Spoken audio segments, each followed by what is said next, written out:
Pemain badminton negara jelas mendominasi senarai awal pemilihan pemain yang tersenarai dalam program Road to Gold. Difahamkan 7 pemain tersenarai dalam program Road to Gold dan menurut pengarah berprestasi tinggi BAM Dr. Tim Jones, perseorangan lelaki nombor 1 BAM diharapkan dapat menjadi muka baru yang bakal diserap dalam program itu nanti. Ang Zayong pada ketika ini menghuni ranking ke-28 dunia punya peluang terbaik untuk bersaing merebut slot ke Paris 2024. So for now, men's singles we're looking at Ng Se-yong, men's doubles Aaron and Wieck, women's doubles Pearly and Tina, and then at the moment we're probably between in mixed doubles because you have two pairs kind of fighting for that number. I mean, right now mixed doubles is quite interesting because we have the independent pairs as well. So I think it's a real good bit of healthy competition between kind of inside and outside BAM.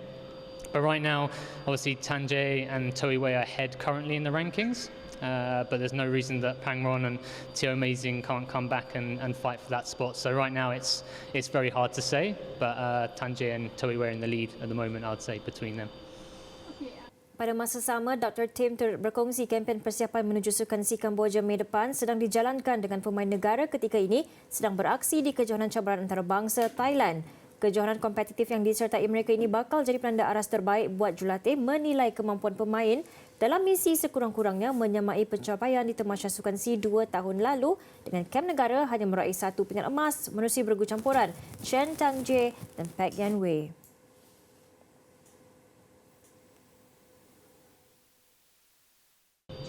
Yeah, I mean they've got tournaments between now and then as well, so their preparation is not so standardised.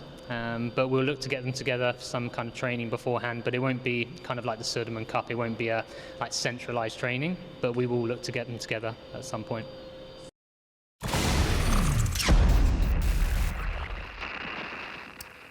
Baiklah, kalau kita nak lebih mendalami lagi tentang program Road to Gold ni, eloklah kalau kita bersama dengan pemerhati Sukan Negara Rizal Hashim. Boleh dengar ke? Assalamualaikum. Hai Rizal.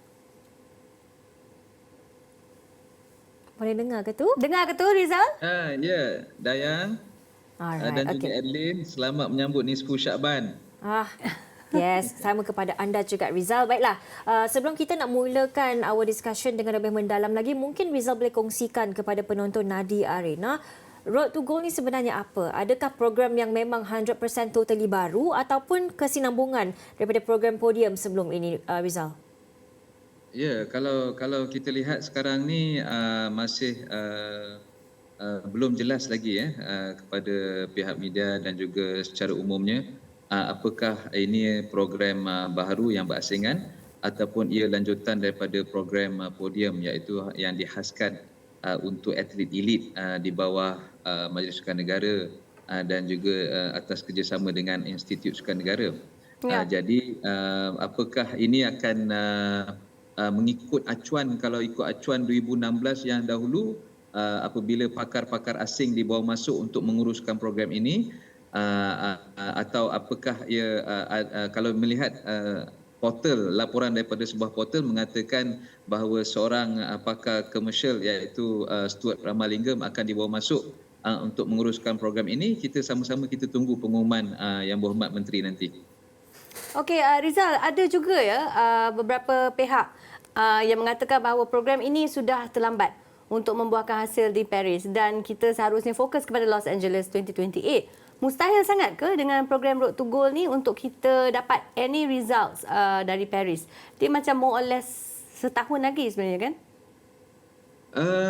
Ya, sebenarnya kalau kita lihat kebiasaannya untuk program-program berintensiti tinggi dan juga berprofil tinggi sebegini, biasanya mana-mana negara akan memulakan program Olimpik mereka sejurus Tamasya yang terdahulu. Tapi kita lihat juga pasca pandemik bagaimana Tamasya Olimpik di Tokyo 2020 hanya diadakan pada 2021. Kemudian ada pertukaran pucuk pimpinan di peringkat kerajaan persekutuan dan tetapi secara idealnya program Olimpik, apatah lagi kita menunggu-nunggu lagi pingat emas, memerlukan satu kitaran yang jelas, kalau boleh 4-year cycle, supaya semua perancangan dan sasaran itu dapat dicapai. Jadi apakah program baru akan dilaksanakan dengan masa yang cukup singkat? kerana Paris akan berlangsung pada Ogos 2024. Tapi kita tunggu pengumuman Yang Berhormat Menteri apakah ada satu struktur baru yang boleh membawa dimensi baru dari segi penyediaan atlet elit negara. Okey, kalau kita lihat kepada senarai wajah-wajah yang diperkatakan ketika ini untuk menggalas cabaran Road to Gold ni, kita ada nama-nama seperti Aaron Chia, Soh Woo Yik, Dato' Azizul Hasni Awang dan sebagainya. Tapi persoalannya kini adalah ada tak mana-mana penambahan atlet? Seandainya ada, untuk memikul tanggungjawab ini, Rizal, apa kriteria yang perlu ada pada mereka untuk juga tersenarai sekali? Mudah sekali sebenarnya, Ed dan juga Dayang. Untuk program elit sudah tentu mereka yang berpeluang untuk menaiki podium. Sebab itu nama program dahulu pun podium. Mesti adalah prospek pingat. Jadi sekarang ini kita menanti pingat emas. Jadi sekarang sudah yang ada tersenarai yang saya difahamkan bahawa pemenang pingat di Tamasya terdahulu di Tokyo dan juga mereka yang berada dalam ranking terbaik dunia. Sudah tentu sekarang ini seperti nama-nama yang telah disebut dalam laporan terdahulu mengatakan Dato' Azizul Hasni Awang, Syafidah Syahrum, beberapa pemain badminton sudah tentu antaranya Lee Zijia, pasangan bergu lelaki yang muncul juara dunia Aaron Chia dan juga Soh Woo Yik. Juga dalam diving Datuk Panelal Rinong dan juga Nordabita Sabri. Cuma apakah nanti penambahan atlet nanti sudah tentu kriteria yang paling jelas mereka tentu sekali dikenal pasti sebagai prospek untuk pingat. Jadi bukan senang kriteria itu tak semua atlet boleh diselitkan. Jadi saya percaya mungkin ada tambahan pemain badminton, mungkin ada mereka yang berada dalam senarai kedudukan 10 terbaik dunia yang mungkin diberi ruang untuk masuk dalam program elit ini. Okey, Rizal, 12 Mac ni kan dengarnya akan ada pengumuman rasmi daripada YB Henayo tentang program ini. Tapi Rizal, masalah utama yang sering kita nampak ya, program seumpama ini adalah bila berlakunya peralihan menteri, program kerap bertukar. Apa pendapat Rizal tentang isu ini? Ya, kalau kita lihat sebenarnya demi kestabilan dan juga kemakmuran untuk kemajuan dunia sukan, sepatutnya beberapa program yang sudah cast in stone itu tidak perlu diberi penjenamaan ataupun penstrukturan semula, kerana program itu sudah tentu dirancang lebih awal membabitkan semua pemegang taruh. Tetapi disebabkan senario politik semasa dan juga mungkin YB Hana mahu menyuntik beberapa idea baru. Cuma saya punya my biggest worry adalah waktu yang cukup singkat untuk membawa apa-apa idea baru yang mungkin boleh mengubah corak ataupun peluang pingat. Kerana kita lihat juga kelompok pemain ataupun atlet yang ada ini bukanlah bukan orang baru, bukan muka baru yang ada peluang, cuma mereka adalah muka lama yang masih lagi berpeluang untuk menyumbang pingat. Jadi secara idealnya mungkin selepas ini adalah untuk persiapan kita pada 2028, Olimpik 2028 dan juga Olimpik 2032 untuk jangka masa panjang. Tetapi kita faham bahawa sekarang ini demi tuntutan politik sudah tentu kita perlukan satu result oriented proses dalam masa yang singkat. Jadi apakah itu nanti boleh dihasilkan, it remains to be seen. Alright, okey. Mungkin sebab itu jugalah diperkatakan bahawa dalam laporan tadi pun ada mengatakan sebenarnya bahawa Datuk Nazifuddin Najib mengatakan ada kemungkinan yang Road to Gold ini akan dilanjutkan bukan setakat di Paris sahaja tetapi akan terus dilanjutkan ke Los Angeles nanti. Rizal, mungkinkah ini boleh membuahkan hasil in the long run nanti, Rizal?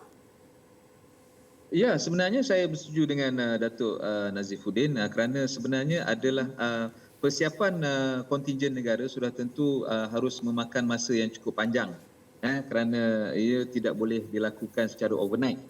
Jadi kita mengharapkan sekitaran Olimpik itu setiap 4 tahun dan juga funding. Jadi kita kena faham bahawa semua pembiayaan itu harus melakukan sekarang ini kalau ikut struktur yang ada menerusi Majlis Sukan Negara.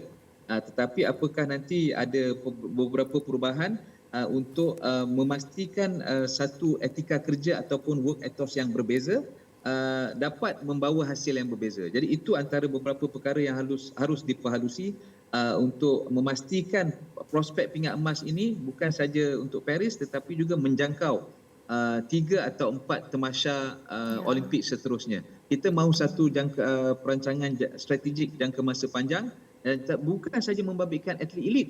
Kita harus juga melihat bagaimana mungkin sistem-sistem yang harus di-overhaul untuk memastikan atlet yang berbakat dari peringkat grassroots dapat dipupuk menerusi sistem yang ada sekarang ini ataupun memerlukan sedikit perubahan, sedikit tweaking untuk memastikan kita dapat kekal di podium pada masa-masa akan datang.